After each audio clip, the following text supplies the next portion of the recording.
Brexit Minister David Frost has said the UK is already seeing the results of leaving the European Union amid the country's successful coronavirus vaccine rollout. So far, more than 21 million people in the UK have received at least one dose of a COVID-19 vaccine.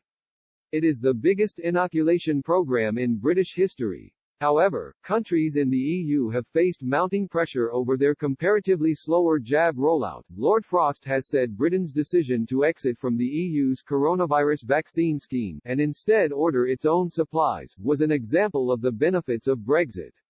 He told The Telegraph, "I have always believed that the gains of controlling our own affairs outweigh the short-term adjustments.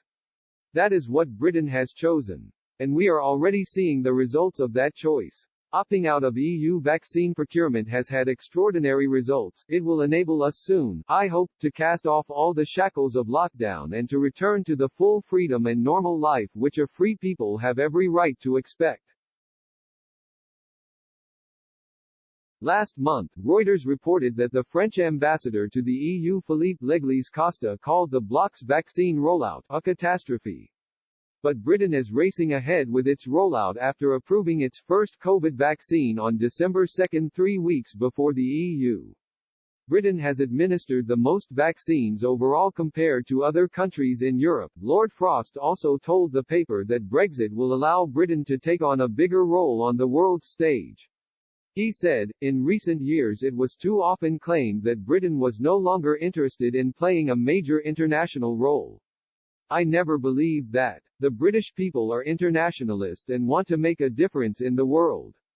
Lord Frost added, "With Boris Johnson as Prime Minister, our agenda is one of an outward-looking country, confident we can work with others towards common goals. That is our hope for our ties with our European friends and allies too.